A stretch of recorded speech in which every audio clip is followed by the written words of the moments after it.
Hey everyone, this is WP Product Talk, and I am Matt Cromwell from Stellar WP. And I'm Katie Keith from Bantu Plugins.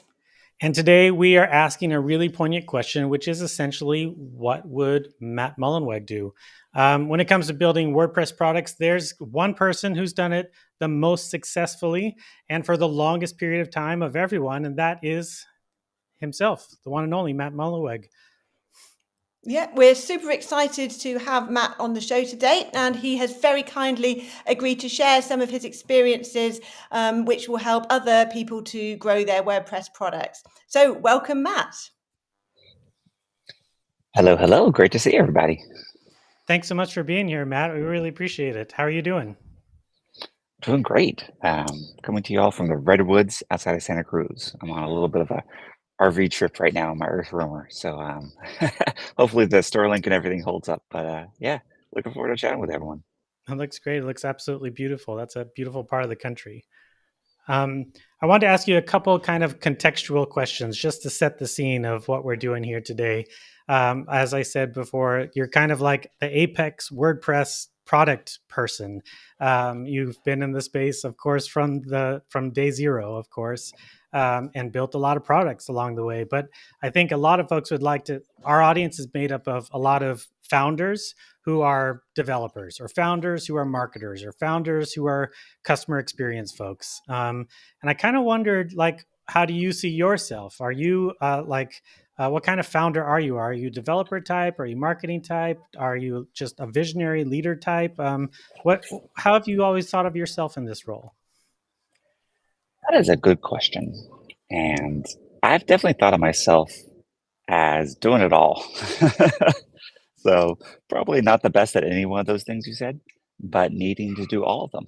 And Yeah. so I encourage people, whatever your, I think some people call it T-shaped, be deep on one area. I'm probably deepest on maybe engineering or design, Mm-hmm. and but then go wide in all the other areas. So learn a little bit about marketing, about everything else. But the nice thing that brings it all together is the customer. So, when you can spend time with real people and watch them use your software or try to use your software, that's really what works the best, I would say. Time and time again. Absolutely. That never goes out of style, never gets old. It's actually a trend on this show. Like anybody we bring on, they often will just say, if you're not listening to your customer, you're missing out. It's a trend for sure. Another question I have, just for context, is you have a lot of WordPress products. You have Jetpack, you have WooCommerce, you have Akismet, you have Hello Dolly, which I love every time you talk about Hello Dolly, actually. You have WP Tavern, which is a business product of sorts. You have Tumblr now, like lots of different products. Day One is an interesting one too. Which of these products do you feel maybe like you've had the most influence over, or the most, like, where are your fingerprints on the most of all of them? Oh, wow. That's a good question.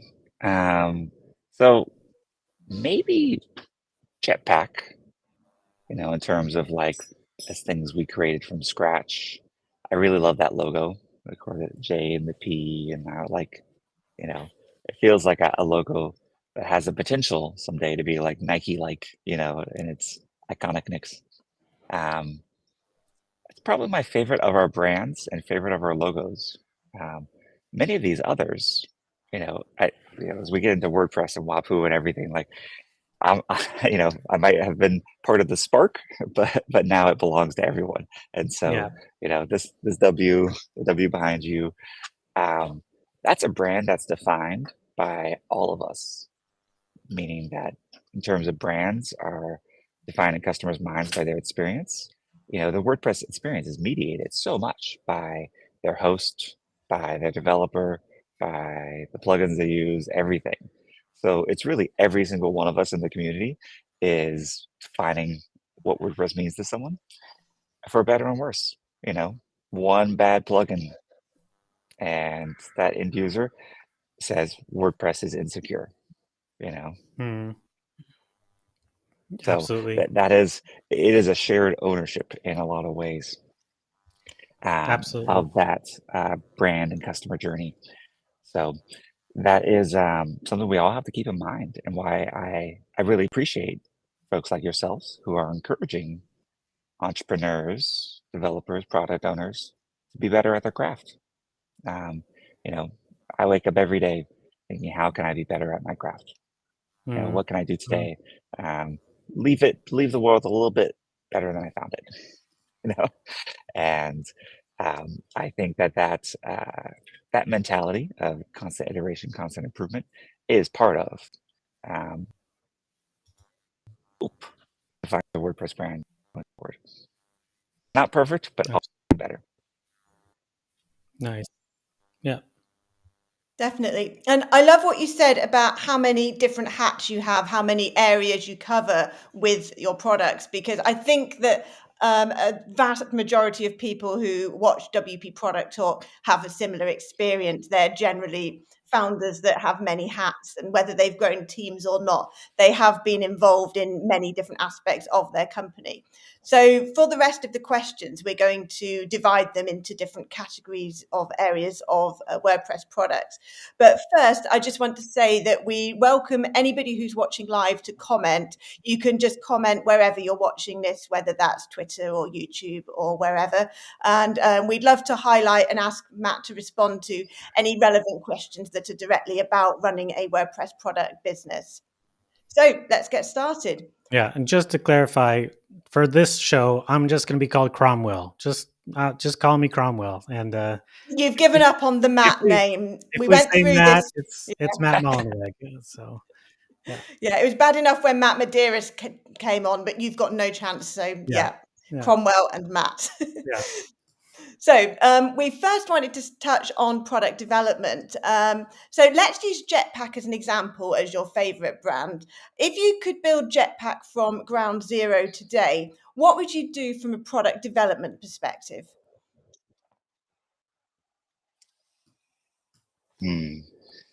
I think I would have split the plugin earlier. So, what we're doing right now with Jetpack is Jetpack got this perception. It's funny because even though Jetpack makes your site faster, people have this perception that it has things that they don't want to turn on, and it bundles a lot of things. So, and some of this is maybe the historical technical things of how plugins were distributed or bundled or other things. But now it's very possible to split into many plugins. So we're splitting out Jetpack. You could always turn on and off everything in Jetpack, but now we're splitting into many plugins to allow people to really choose exactly which part of Jetpack they want to use. So I think that's something I would have done earlier on. And I also just wish that sort of in that middle ground, sort of like the mid 2010s of Jetpack, I've been a lot more active in the community forums, and you have to go to where the people are. So that's the Facebook groups, that's the Discords, that's the everything. There's some negative perception of and misinformation around Jetpack, which is totally not true, which is unfortunate. I mean, if it actually, was slow or insecure or any of that, like, bad on us, but it does the opposite of all those things. So I really need to be more present and with all of the community discussions to make sure that we're right there, and showing up with metrics and numbers and saying, hey, here's it with Jetpack, without Jetpack, it's faster. It's so that's something that we really, really have to work to redefine. The when people from outside come in and look at WordPress.com or Jetpack, they're like, man, you're like giving away Ferraris for the price of a Civic. We do things that other companies or other hosts might charge, while updating plugins. The extra for this. Um,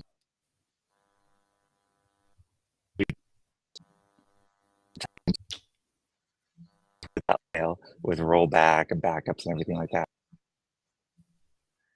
Actual really impressive data. Got a little bit choppy. I don't know if there's a way maybe you can dial down the. Oops. the definition or something. Oh, it's looking a little bit stronger now. All of a sudden, it might just be bouncing back and forth a little bit. Clarifying question on that one. What would you say was the instigator for deciding to break up the features in Jetpack a bit? Like what was it like? We're gonna keep adding more modules, and then at one point it's like, no, we need to start breaking these out. What was the decision factor there? Reality. So, like, customers, listening to customers.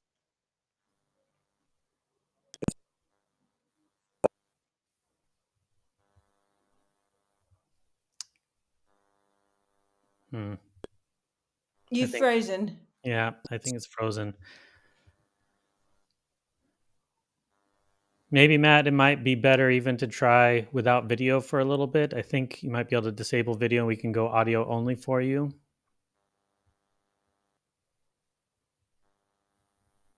Or maybe even try rejoining, perhaps.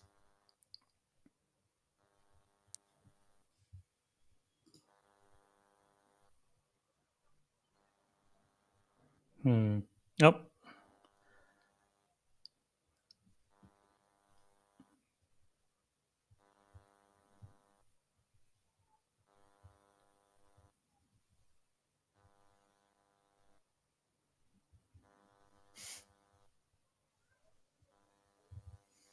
I'm going to fill some space a little bit as we wait for Matt to come back. In my mind, the idea about breaking up a larger behemoth of a plugin into many different parts, like I would probably want to consider a lot of different things. I heard Matt say specifically listening to customers. There's definitely this sense in which you don't want to go shipping a whole bunch of code that nobody's going to use.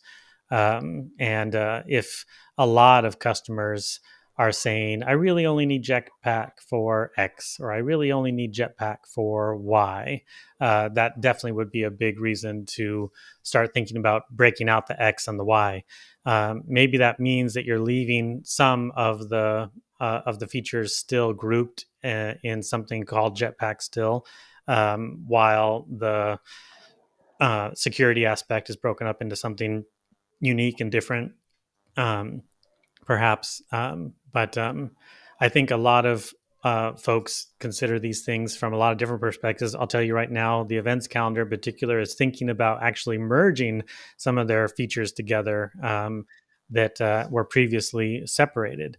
So there's a lot of ways that product owners might think about it in both directions. So, hey, Matt, welcome back. I was not trying to speak for you, but just trying to fill some space and talk about the issue of like breaking out features because of customer feedback is what it sounded like you were saying. I am so sorry that for a live stream, this is not going well. So we can definitely do a redo if this continues to have some problems. My apologies. No worries. Hopefully it's a bit more stable going forward. Yeah. So it sounded like you were saying you are breaking up Jetpack into different plugins because of customer feedback, essentially. That's the ultimate source of truth. Yeah. Doesn't matter what you think. It matters what your customers. Doesn't matter what you say. It matters what your customers hear. Yeah. And and also now plugin management in WordPress is getting so good that it's easier to have more plugins. It's not uncommon to see sites with 60, 100, 200 plugins installed. Absolutely. I was really surprised just looking at the WP Product Talk website the other day. I think we're up to like 45 plugins, which, 10 years ago when I was building sites, I would have been ashamed of myself for so many plugins, but it's not that way anymore. Like having multiple plugins for smaller purposes is actually sometimes a lot more efficient. Yeah, my understanding of Jetpack is that it was bringing WordPress.com features to WordPress.org sites so that .com users had all of those features already, and you were bringing that to the open source project. But I suppose another way to structure that would have been from the user's perspective, like a security set of plugins and a performance set of plugins and a comments and interactions set of plugins. I suppose there's other ways to structure that. Yeah, I mean, what we saw was that people using WordPress on .com were just being a lot more successful. They were being more engaged. They were getting more traffic. They were, and some of these SaaS features were really boosting the growth of WordPress. And I didn't want that to be contained just to the ones we hosted. You know, we've always been sort of a help the host company as well. And so sort of opening up those features to where you could have access to them, no matter where you're hosted in the world, whether you're running it yourself or on any other web host, was very, very important to me for the ecosystem. Because otherwise we would have ended up, I think, a little closer to what happened to some other open source projects, maybe even like a GitLab, where there's like, you know, kind of the hosted version and there's an open source, but it's no one really runs it that much, except out of like niche enterprise cases. This is an interesting comment from one of our co-hosts, Zach Katz. He says, a movement seems to be happening where plugin authors who offer many small plugins want to hide them completely on the plugins page. The parent or management plugin would be only the active one. I could see that being an issue sometimes, but I do kind of like the way Jetpack has always been organized in terms of having a central page where you can toggle things on and off. I think to me that makes a lot more sense. But the whole idea with smaller plugins that sometimes, like even caching plugins, they have to add those drop in like advanced cache files and things like that. Or sometimes plugins are adding MU plugins in there in order to do some things that they can't do in the plugin directories. But do you think that there's going to be more need or more use for things like Jetpack that have features to toggle on and off or things like that?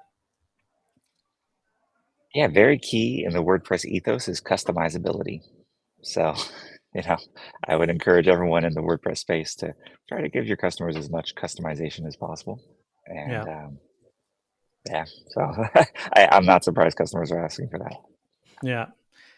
We have one more question here to me and Katie, actually. Did we need to split up a plugin or two to make more components? It's a good question, actually. Katie, do you have any examples of breaking stuff out into smaller plugins? Not for that motivation. Instead, several times I have kind of split plugins to, I find out what the most successful use case is for my plugin and then create a very dedicated niche plugin designed specifically for that use case. For example, we've got a Post Table Pro plugin which lists any post type in a table, and most people were using that to list documents or WooCommerce products. So we created WooCommerce product table and a Document Library Pro plugin, each with specific features for that use case, and they have been our most successful products. So we, instead of doing it to kind of reduce bloat or anything like that, we've done it to find more success by targeting a particular market. That's interesting. It's kind of similar on the Give WP side. We actually have gone the opposite direction. We often have kicked off a small functionality plugin that does a specific thing as an add-on to Give WP.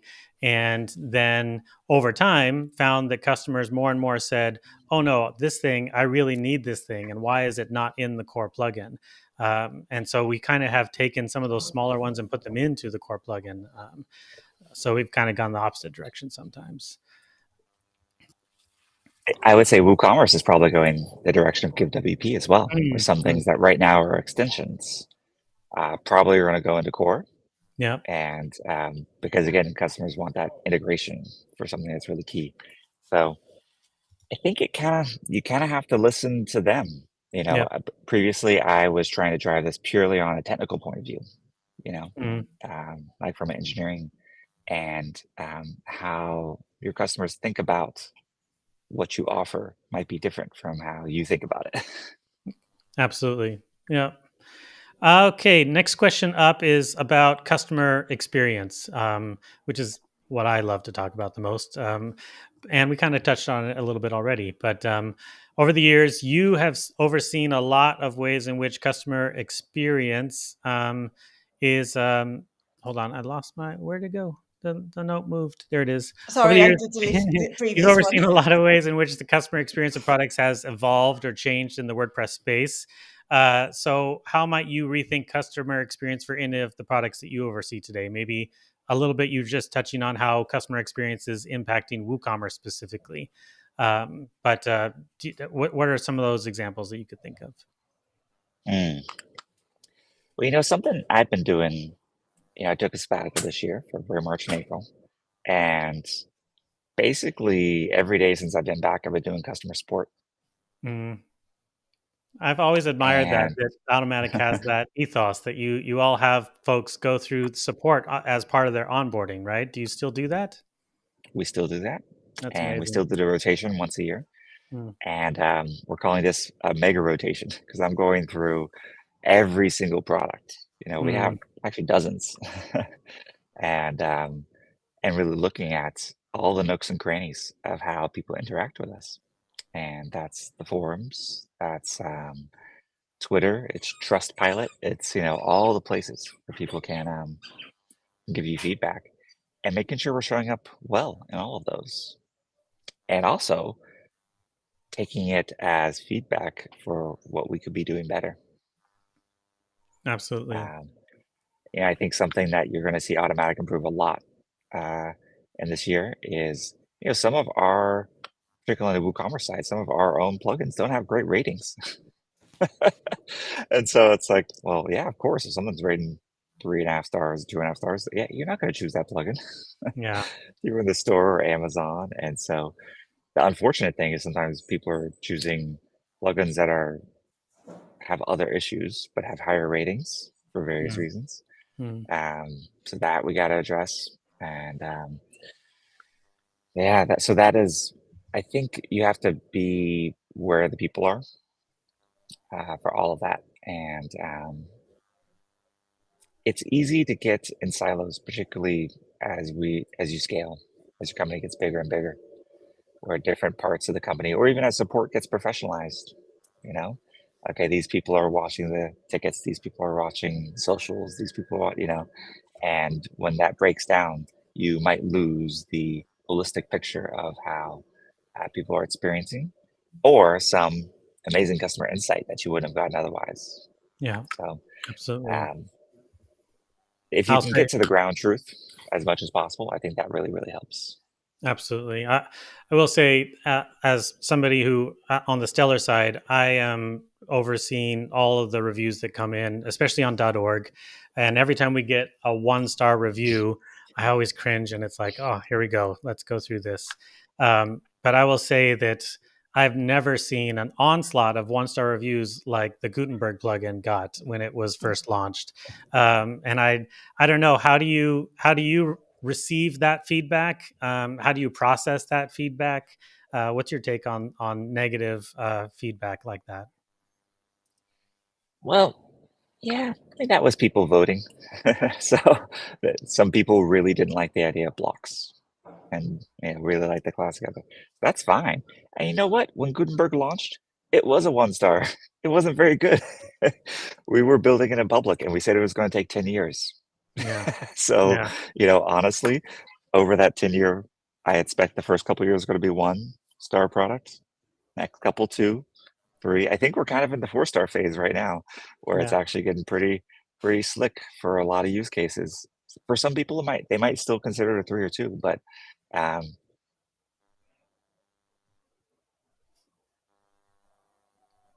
You Shoot, frozen. shoot, we were doing so well. It was so great. um, Well, we could bring up Jim Ross's comment, which is very relevant to what we're just talking about, yeah, let's do that. which was about how to balance innovation with user feedback when iterating on a product. And it reminds him of a post he saw this week on X about a lot of recent negative customer reviews on Jetpack. So that does link quite closely with what we were talking about. I know I have some plugins that get quite low reviews, which is largely because of decisions we've made about what to put in premium versus free and things like that. And it is always difficult to know what to do, because if you just give away everything, then you don't not a profitable business, as we talked about with Daniel Iser on a previous episode. That's always a dilemma, and I know that affects some of my free plugin reviews. What do you do with Give? One thing I say to all of our brands now is just feedback is feedback, and that doesn't sound particularly profound, but when you start to apply it to things where you feel very emotional, you feel very like I don't understand why this person is responding this way, like just saying, well, feedback is feedback. They are saying something that you might not agree with, but it's input from a customer that we should take seriously no matter what. And I was really struck by the way Matt just now said we got a lot of 1-star reviews because at that time it was a 1-star product. There he is again. Let's see. Can we hear you? Can you hear us? Hello. Hi. Are you back? It might be worth turning off your video.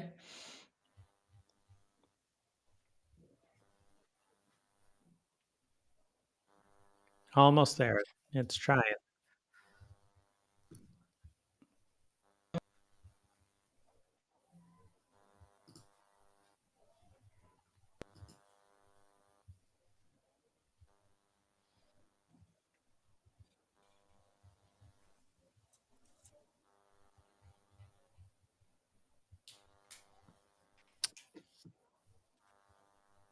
Yep, still pretty rough. Okay. No video. Matt, can you hear us now? Nope. Okay. Yeah, 1-star reviews. I think that's really it really did strike me how he said we got 1-stars because it was a 1-star product. And sometimes just owning that, I think is really important. The ability to say that that's where we're at right now. We earned that negative review in one form or another. Matt, can you hear us now? How are you doing? He's not even added.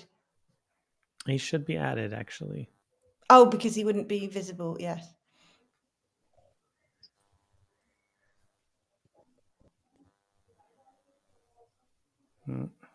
Nope, still struggling. Struggling. Well, I think this raises the issue of when to release a minimum viable product. Yeah. Because Gutenberg was released when he knew it needed another 9 years or something Yeah. to fully polish it and add all the phases, which different people think are more essential than others, like translation. Everyone's saying bring translations in and got to get the core product right. So how do you define a minimum viable product which won't get bad reviews, but you need to get the community testing and feeding back and testing feasibility as quickly as possible? I think often in those circumstances, you have to know what your roadmap is, where the product is going, and you have to communicate that really strongly. I feel like Automatic did a really good job of that with Gutenberg overall. And a lot of folks who were giving a lot of negative feedback with Gutenberg in the beginning just simply didn't like the direction. They were like, if this is what you're doing, I'm not about it. And they were just like, no, this is not what I want. And it wasn't even, in my mind, often feedback about the product itself. It was about the vision of where they were taking WordPress itself. But now I think more recent feedback is a lot more about how the block editor is taking over full site editing and things like that. Matt, can you hear us now? Are you all right? I think so. Can you hear me? Nice. Yeah. We can hear you now. No camera, which is totally fine. But we can hear you, and you can hear us fine. Oh, there we go. Yeah. Oh, excellent. I've just been walking. There we go. New scenery. Maybe this is a little bit better. Yeah. Yeah. Right. No, Let's move on to product marketing, shall we then? Absolutely. So From a product marketing perspective, I'm not going to ask you about WordPress because you were involved in that from the beginning, but you became involved in Tumblr more recently. So I'd love to know, what's the first thing you would do in terms of marketing if you were building Tumblr today from ground zero? So I think a great place to start is by talking to your most passionate users, people who are the happiest, and hearing what words they use, what they identify with a product. So something I learned actually from Mark Benioff is, by the way, Salesforce executives spend at least half their time in meetings with customers, even at the very top of the company. And something he would often do is he would be in a meeting with a customer. They might have a big new initiative they've been working on for a year. It's called, XYZ. And if he heard the customer referring to it as something different, say ZYX, he would just change the name in the meeting right then and start to use their words instead of his words. Interesting. So I think that even when you're at that level, top of the top, Mark Benioff, probably one of the great marketers and salespeople of all time. That humility to know that you want to define yourself in the terms that people are using, not how you think about it, is very, very powerful. So Yeah. that's what I would do with Tumblr if I were starting from scratch. Is say like, hey, let's go. Let me meet the most passionate Tumblr users, the people who are spending hours a day on it, that are posting the most, and how do they talk about it? What does it mean to them? What does it represent to them? And then how could we maybe evoke some of that in the branding, the logos, the the tone of voice? Tumblr is actually quite fun to work on because it's very irreverent. It's a youth. It's almost like the MTV or like the Hot Topic of the blogging and CMS world. So you could be pretty risque there in a way that we typically don't with WordPress. WordPress, I would say, has much more of a tone of like friendly competence, community. It's like family. It's like more family oriented, I would say. Um, all ages, from young to old, babies to 100-year-olds. So we exhibit something different there. Yeah. If I recall, there was a lot of feedback from the Tumblr community when you implemented like a really trimmed down block editor into the editor. Do you recall some of that input or feedback? How did they respond to that overall? That's actually been gone super, super well. I'd say it's one of the most successful re-implementations of Gutenberg, and that there were some bugs in the beginning, but we were able to open up a lot of creativity for Tumblr users for what they could post, and it's been very, very, very stable after kind of working out the bugs of that initial rollout. Yeah. There, Day there one are, has also adopted Gutenberg behind the scenes, which has been really cool to see. That's hmm, been, I think, much smoother even that people haven't even noticed it. yeah, I haven't heard about that. That's interesting. Nice. Next question we've got is one project that folks in the WordPress space, especially our audience, would love to see more investment in is probably WP Tavern.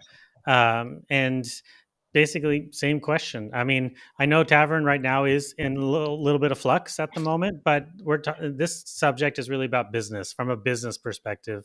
You're running I mean, Katie and I had this discussion about like, well, what is Tavern actually? Is it a product? It's not really a product. It's a brand. I mean, it should probably be run like a business should be run in many ways. It is a product in the sense that it needs maintenance and development and enhancements and those types of things. It needs a staff. In terms of from a business perspective, how might you be rethinking Tavern today, or how might you rethink Tavern from the beginning? Yeah, it's probably a good illustration that right now, on the automatic side of things, I have incredible support. There's 1,900 plus people. Um, so we do a lot of stuff, but I've got just an incredible team there to cover everything. Um, for the side, for me, what I'll call the Audrey side or some of Yeah. the WordPress.org side, Tavern, um, I don't have as much support right now. So those projects can sometimes, go very poorly, I would say. So all I can do for Tavern is just apologize that it's been, down for months essentially. We've got the podcast going, got some fix-ups there. There's been some progress, and there will be some more. But yeah, I need to get some full-time editors and writers in there. And there's a variety of logistical reasons why it hasn't happened yet. None of them good though. So all I can say is like sometimes, last year I got kind of burnt out. Mm, I would just kind of keep working. I was putting in a lot of 100-hour weeks, too many times in a row. I think it's fine to mhm, do that sometimes. But when we do that too many times, your quality of work goes down quite a bit too. mm, So something, especially post-sabbatical, I'm focused on is like shutting down the laptop at 9 p.m. or at some point where you're like, okay, there's so much I could be doing. I mean, that's one of the beauties of the WordPress ecosystem. There's always another place you could look at, or another thing you could do, or another document you could fix, another bug you could file. But at some point, I have to shut it down. And unfortunately, the things at the bottom, I have to triage quite a bit. And so the, I prioritize a lot of automatic, and I would say WordPress.org in that. And so some of yeah. the other things have fallen by the wayside. So all I could It's do is apologize. it's understandable and it's highly relatable. I mean, so many of the people who watch our show are doing one primary thing and they have like several kind of secondary tertiary things that fall by the wayside. I mean, I don't know if most people know, but at give WP we have another product called WP business reviews. Nobody knows that we even have that because we don't really invest in it very much, unfortunately. And often those things are just simply because of capacity, or burnout. So I think hearing from you, even with the success that you had, with all the responsibilities that you have, like trying to figure out that life balance, work ethic, still even at that level, it continues to be a pressing issue all the time at every level of the game. It sounds like. So, should Yeah, we move on to questions from the community then? yeah, absolutely. So we've had some questions via X, as well as people commenting on the live show. We had a good one from Blake Whittle, who wanted to know your best marketing advice for someone entering WordPress product business in 2024.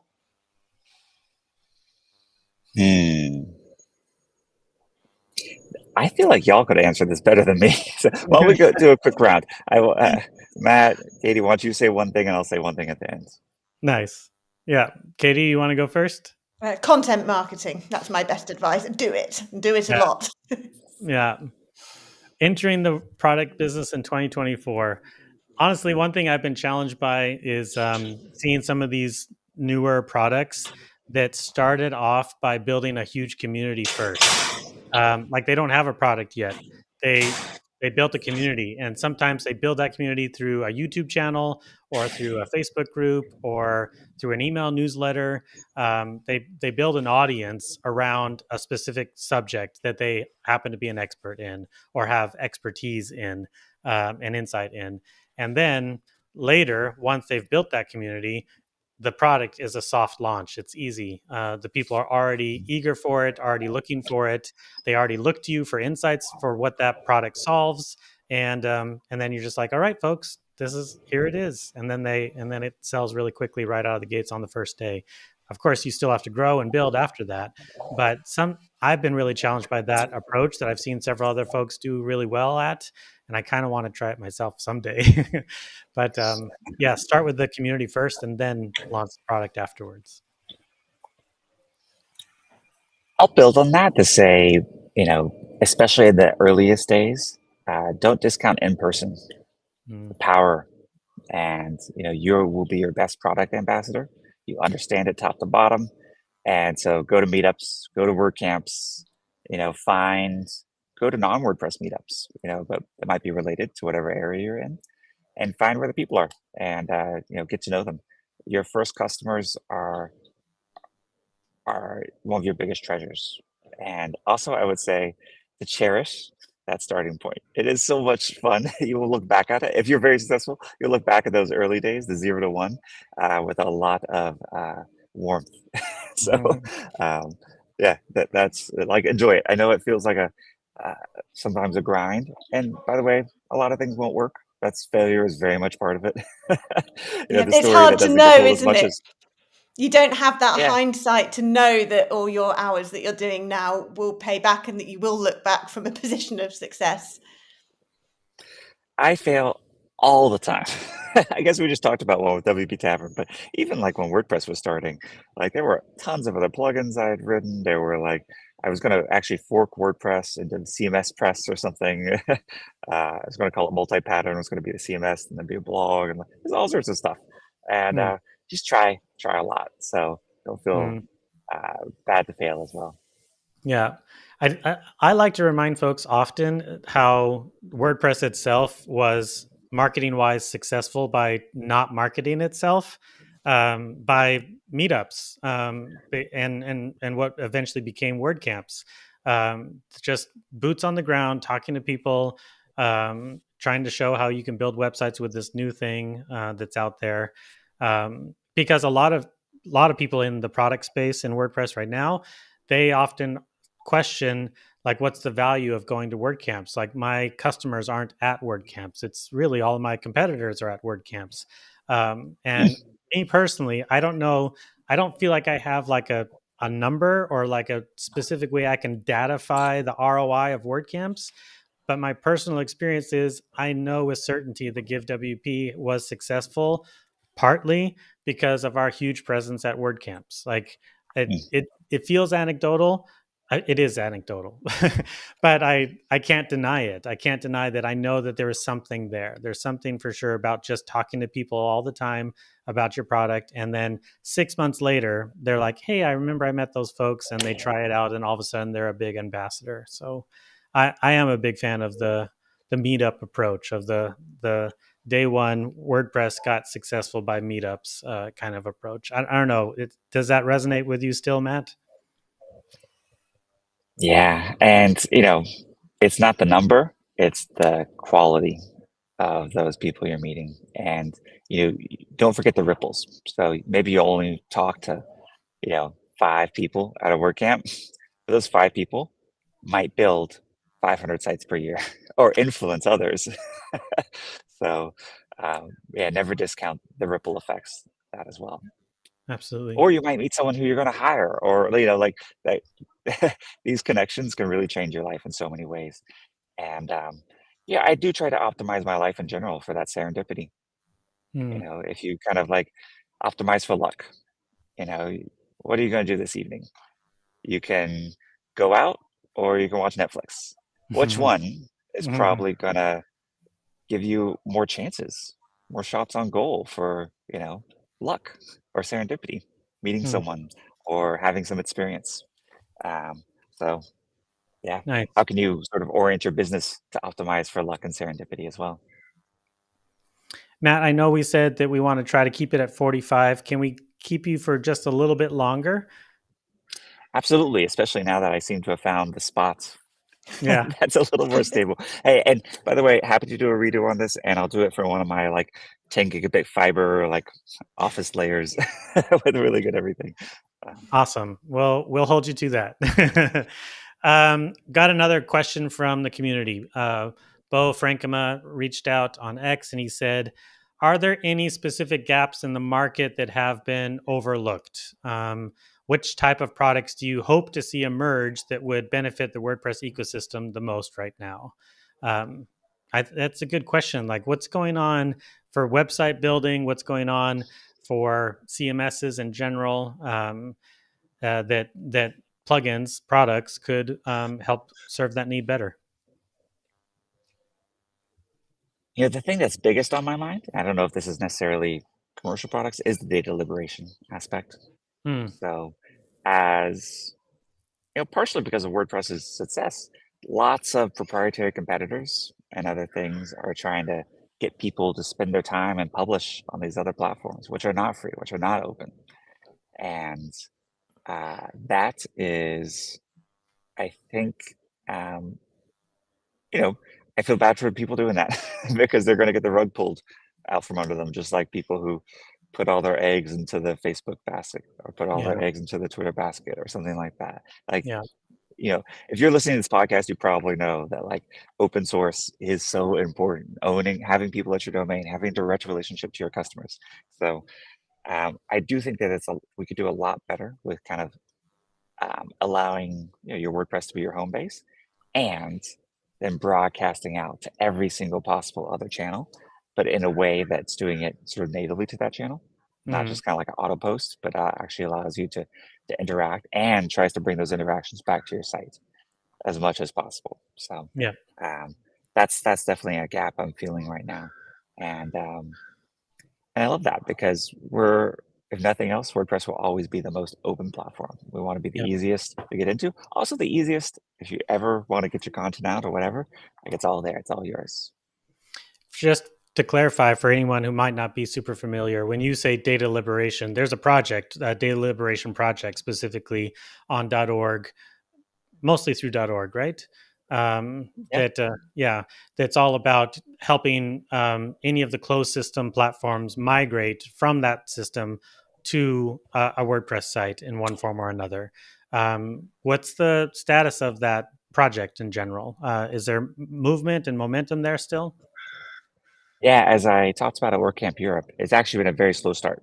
But that's part of why I talked about it. And since that talk, it's picked up quite a bit, which is good. I also want to say it's not just about migration. It might be about synchronization. Mm. So for example, I think there's some very cool things like how do you synchronize a WordPress site to a Notion site? Or how do you Mm. synchronize it to GitHub, like we're doing with a lot of our docs? Mm. So think of this also as like a way to like connectors, not unlike a Zapier or Zapier. How do you pronounce it? I don't know. But these products that actually kind of can make it two-way as well. So it's not just a one-way path. Yeah. Yeah. Nice. Good clarification. Katie, we have another question, right? So Brad Williams asked about the reasoning behind recent decisions around promoting premium Jetpack features more heavily, and from that, how to find the right balance between free and premium, so it won't annoy people, but you actually are a successful, viable business.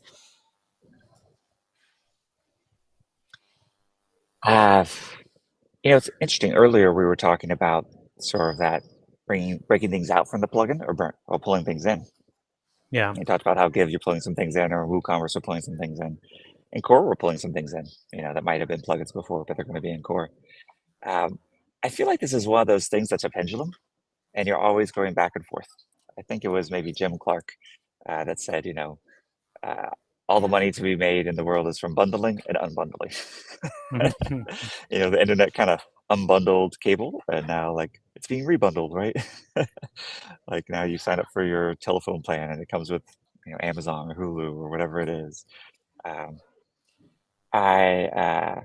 Amazon killed all the bookstores. Now they're opening bookstores. it's kind of everything old is new again. So I would say that with Jetpack, um, we have had this thing in Akismet from the very beginning, this idea of commercial versus non-commercial use. And so that I think is very powerful. And having that free version of Akismet available to all WordPress sites, again, huge part of the growth. So that's something that Automatic kind of subsidize. That's part of the reason that WordPress is as big as it is today. Now, 20 years later, it can be challenging as well to continue that if others aren't contributing as much to core. That's the whole idea for Fire for the Future, or if those businesses themselves haven't really grown much. You sort of get people maybe not following even that license term of commercial versus non-commercial use. So, so we want to get better about that, but without in a way that is a bait and switch or anything like that. So it's very, very hard. And I think you have to do it very gradually, very sensitively.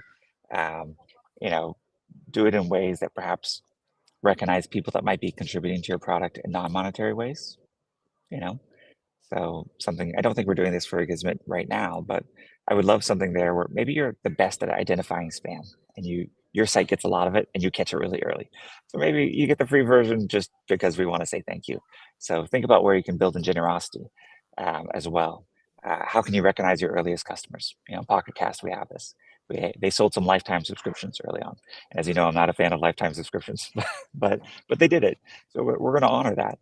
And we're actually going to change the name of that from lifetime to be like, we don't know yet, but like legacy thank you or something like that. Basically recognizing like, hey, you believed in this early on, and we want you to be kind of part of our street team.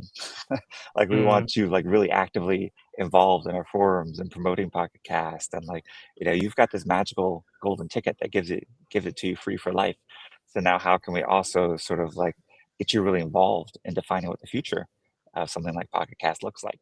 So again, it's shifting that mindset from thinking of these lifetime users as a liability to an asset. And then how can you do that with everything? Like how can you turn any problem you're having or any challenge you're having in your business from being something that's bringing you down to something that maybe is actually forcing you to look at things differently or unlocking a different way of approaching it that could actually really level up your business. And that's been true for WordPress. Like everyone says, oh, how do you make any money when you're giving it away for free? Or how can you grow something on a WordPress brand when anyone can offer WordPress? It's like, well, you can see that as a weakness and a reason not to try, or you can kind of turn it on its head and say like, how is that actually perhaps our biggest strength? Love it. That's really good insight. We have a fun question here from Zach Katz. We'd love to hear. The one true Matt. What books is Matt Mullenweg reading right now? I just finished up a really good one called Breathe by James Nestor, or Breath, I guess Breath maybe. Yeah, I recommend that one quite a bit. I'm right now reading the Tony Fadell book. He's the sort of main person behind some of the early iPod and iPhone, and later went on to create Nest. Really interesting book on kind of that Apple culture, and there's some Google culture of building things. But I would say in general, and I publish my book list, so if you want to look at things I've read in the past, I try to balance what I read between very new things and very old things. So like the two books I just mentioned are kind of newer. Old things I'm reading are letters from Rockefeller to his son. Kind of a beautiful set of letters that he wrote to his son on like success and legacy and everything like that. I've returned to Marcus Aurelius's Meditations. So how do you balance the very old and very new? There's this concept called the Lindy effect. Things that have lasted a long time are probably going to last much longer. So what are the books that have been around for 2,000 years? You get into the Bible, into Aristotle, some religious texts, things like that. They've lasted for a reason. I actually really enjoy reading religious texts of religions I'm not, and it's actually amazing. I recently, I think it was about 2 years ago, went back to the Bhagavad Gita, and just how many cultural touch points there are on that I didn't even realize were references or things we take for granted, sort of embedded in our culture, even Western culture, that have their roots in stories from thousands of years ago. So have that old stuff, and then have some new stuff. And I think of new stuff of all your content consumption. So that includes Twitter, X, it includes articles and Medium posts and everything like that. Some of that, the blog posts that might be very popular today, will people still be reading 100 years from now? Maybe not. So keep that in mind with how you're sort of programming your internal LLM, training your internal LLM. Will blog posts exist in 100 years? Sure, 100%. If I have anything to say about it, you've got your 100-year plan, so you've put your money where your mouth is. We do. Yeah. And I'm very excited. We actually, something new there, I don't know if we've announced this actually, is Xander Rose. So the gentleman who led the Long Now Foundation for 28 years has actually joined Automatic, and he's focused on the 100-year plan, 100-year domains, sort of our very, very long-term products of which we have. There are 2 announced so far, but I hope we have some more in the future as well. Interesting. Really nice. Well, Matt, we always wrap up the show with one question. which is what is your best advice for any WordPress product owner out there? Think of it like your elevator pitch. You're at a WordCamp. You got 30 seconds between two different presentations you're walking to, and somebody's like, what's your best advice? I'm building out a product business right now. What's your best advice? What do you got? I guess the first would be anything is possible. So, if you look around at all the things you admire and all the things around you, they were all built by people just like you and me. And, WordPress was co-founded by someone who right now is in an RV park. So, I mean, the people who build all the things are no different from you or me. And that potential lies in every single one of us.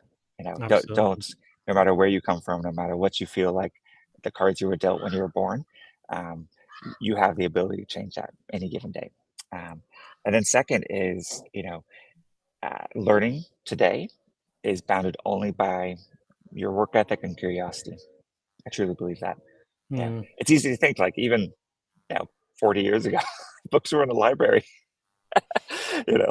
You'd have to encyclopedias you might not have at home, and we take for granted how much the wealth of all human knowledge is at our fingertips or available for really de minimis prices. Things like WordCamps or ebooks or something like that. So, how do you build that into your personal ethos? And to go back to the previous question, how are you also making sure you're learning from not just the new stuff, but also the really things that have stood the test of time. Awesome. Love it. That is a wrap. That's all we have for today. Matt, thank you so much. And we really appreciate your time. Next week, we're going to be on again. We're going to be here. Myself and co-host Zach Katz are going to be here. We're going to be interviewing the co-founder of Omnisend, Raitis Loris.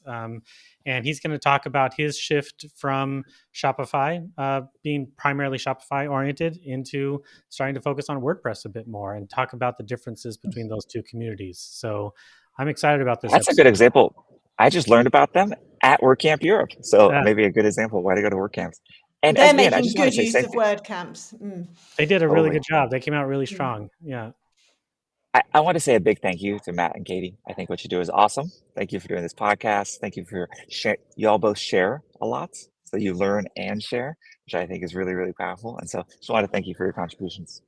I appreciate that very, very much. Katie. And thank you for coming on. Yeah, because we're very passionate about helping other product businesses to grow. So it's been really amazing to get your insights on that. And I think we've covered a lot of concrete things that people can help put into practice with their own businesses. So special thanks also to Postdaters for being our green room. If you're enjoying these shows, do us a favor and hit like and subscribe, share it with your friends, reference this show in your newsletters. And most of all, we hope to see you next week. Bye. Bye, everyone. Bye-bye.